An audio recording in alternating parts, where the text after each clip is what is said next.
Olá, leitores! Tudo bem com vocês? Eu espero que sim, porque hoje eu vim aqui falar sobre meus 5 maiores crushes literários.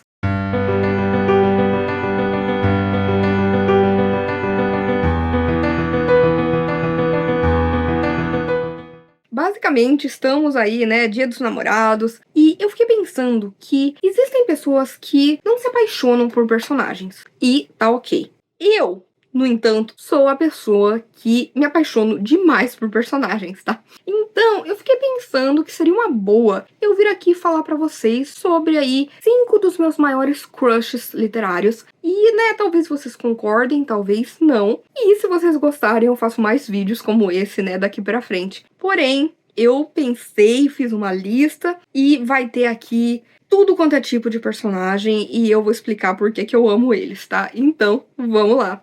Gente, eu não posso começar essa lista sem falar do meu maior crush literário, que é também um dos meus personagens favoritos da vida, que é o Kvolt, de O Nome do Vento e O Temor do Sábio. Em A Crônica do Matador do Rei, a gente vai conhecer o Kvolt, que é um homem, que ele é o dono de uma taberna e que ele vive uma vida sossegada ali, tranquila, recebendo seus clientes e tudo mais. Até que um dia acaba aparecendo por ali um cronista. E esse cronista, quando ele vê, né, o Kvolt e vê as coisas que ele faz e como ele age e tudo mais, ele de repente percebe que aquele deve ser o lendário Kvolt. Existem 1000 histórias a respeito dele e de coisas que ele fez e do quão incrível ele é. E aí o que acontece? O Kvolt acaba, né, falando, ok, sou eu mesmo. E o cronista pede, nossa, por favor, me conta, né, as suas histórias, porque a gente só sabe das lendas, a gente não sabe o que aconteceu, o que não aconteceu. E aí o Kvolt fala que ele vai precisar de 3 dias. Então, cada livro dessa trilogia é um dia dele contando as suas histórias, desde quando ele era criança, que ele fazia parte ali de uma trupe do Zedemaru, e que aí depois aconteceu uma grande tragédia, e ele foi o rapaz mais novo a entrar ali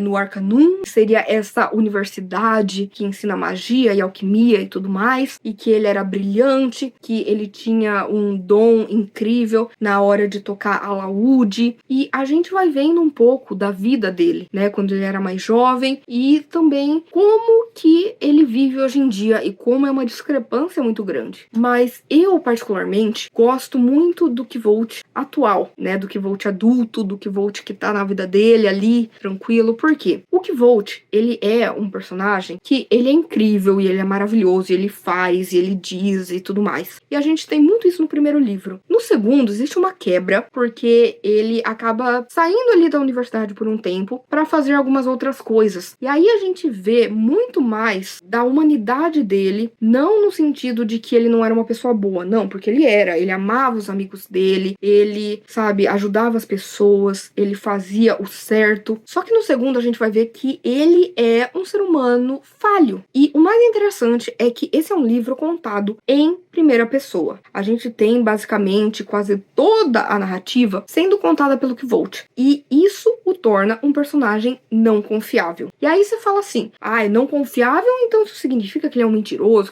Não. Na literatura, a gente tem muitos personagens não confiáveis. O que a gente geralmente aprende, né, como a nossa maior referência, é o Bentinho em Dom Casmurro. Porque, ele acha que a Capitu tá traindo ele, e aí ele tenta envenenar o filho, e por aí vai. Só que, não, gente. Sempre que a narrativa é escrita em primeira pessoa, do ponto de vista de um personagem, este personagem não é confiável como narrador. Por quê? Porque ele simplesmente tá mostrando as coisas do ponto de vista dele, da sua perspectiva, né? O que ele viveu, o que ele sentiu. Ele não tá falando a verdade, ele tá falando do ponto de vista dele. Isso não significa que ele seja mentiroso, só que as coisas não são 100% daquele jeito. É 100% aquela maneira que ele enxergou o que aconteceu. Então, eu gosto de ver esse Kvolt que mostra mais das suas falhas e que agora já tá num estágio esperando a morte, como é dito na história. Então,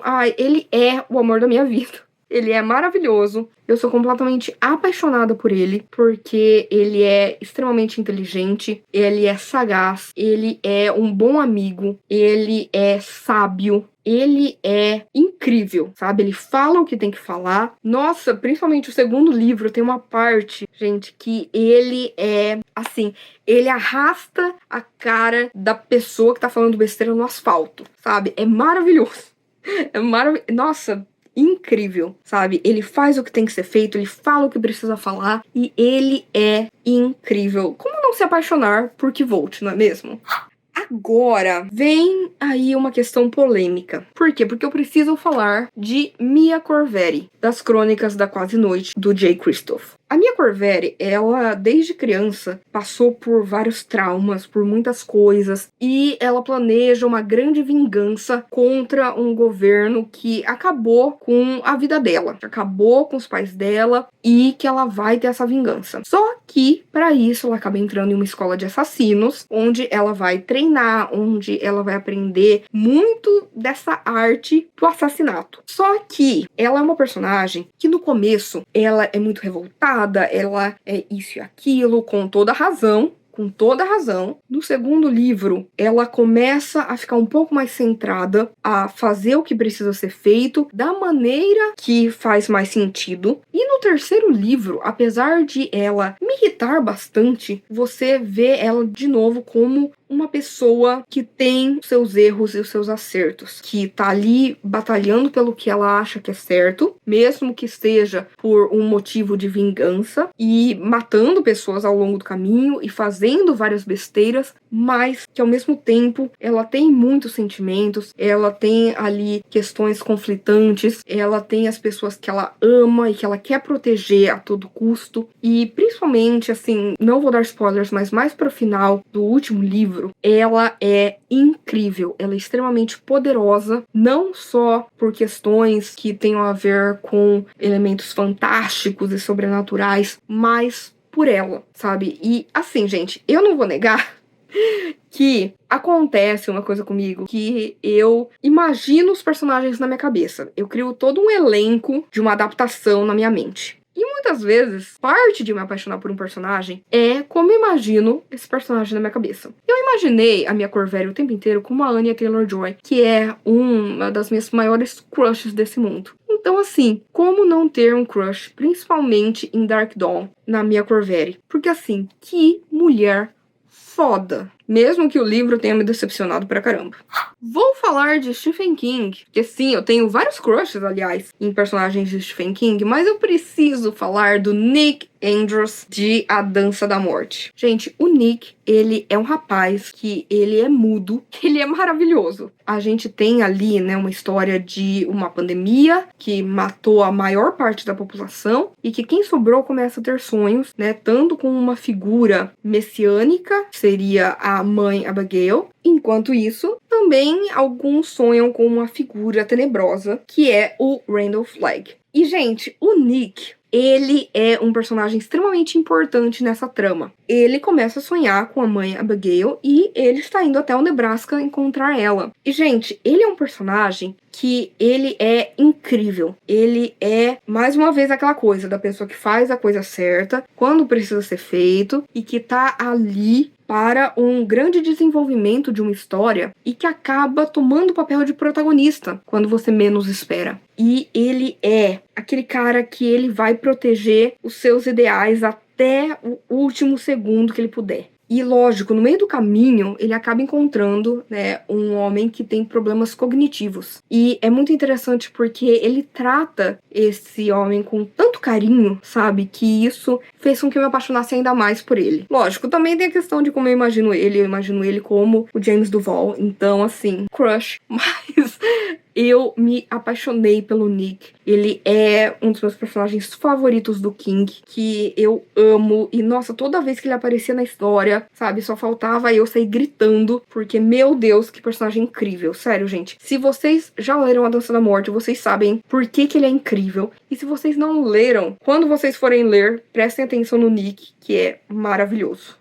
Aí eu preciso falar também, né, gente, de mangá, porque senão não sou eu. Preciso falar dela, Tomie. Tomie é uma protagonista que é a mais famosa do Junji Ito. Sua maior criação. Ele estourou, né, na mídia como mangaka com as histórias da Tomie. E a gente vai descobrir que a Tomie, ela é uma figura complexa. Porque assim, diferente dos personagens que eu falei, que são maravilhosos e incríveis e que fazem a coisa certa, a Tomie não é nada disso. A Tomie, na verdade, nem humana ela é, tá?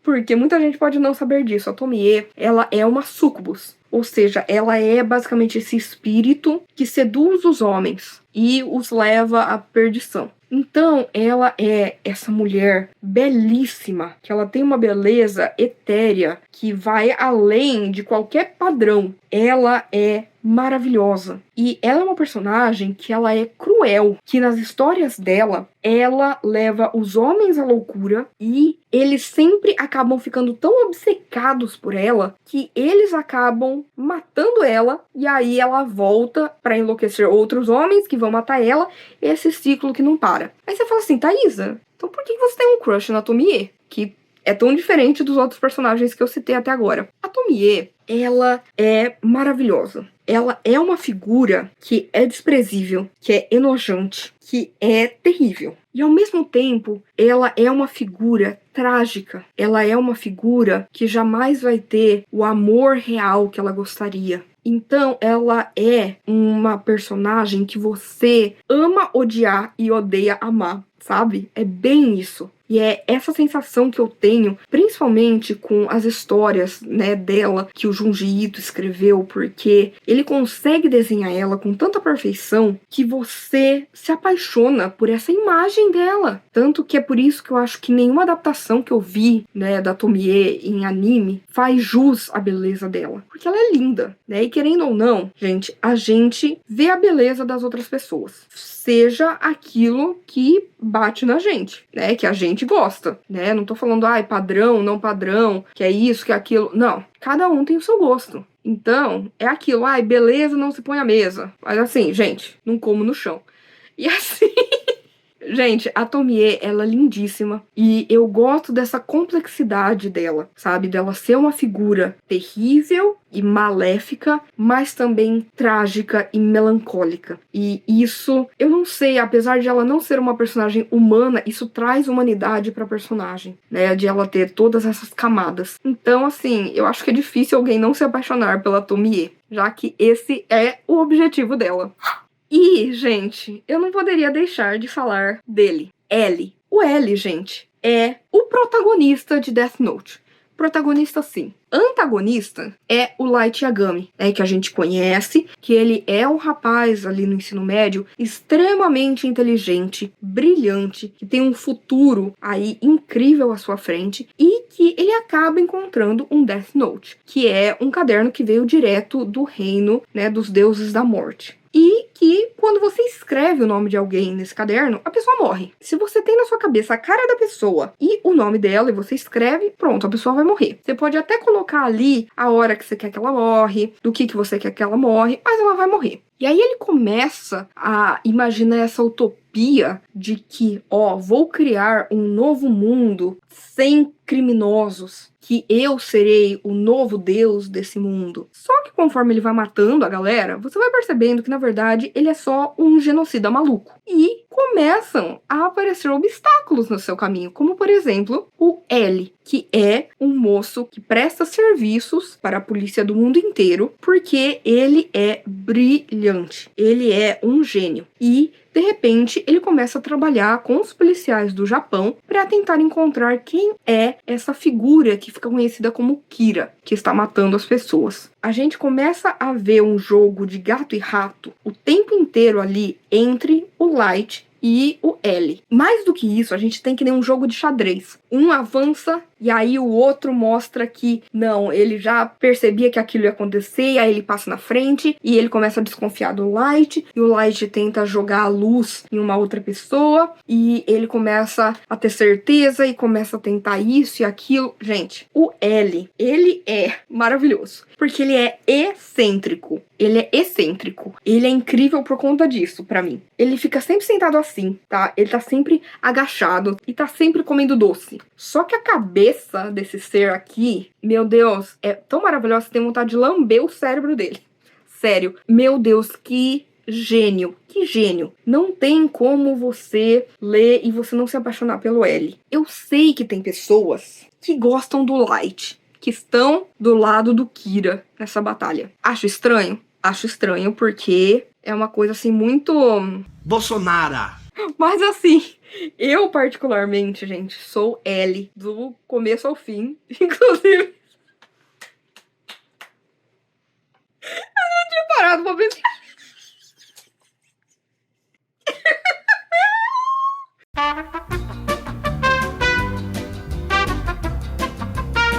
Sou L do começo ao fim. Ele é o meu amor. Eu sou completamente apaixonada por esse personagem. Eu já surtei com ele, eu já chorei com ele, eu já dei pulos por causa dele. E, meu Deus, eu sou completamente apaixonada pelo L. Se vocês nunca leram Death Note, se vocês não curtem, assistam pelo menos o anime, que vocês vão saber um pouquinho do que eu tô falando, porque... Ai, crush eterno da minha vida.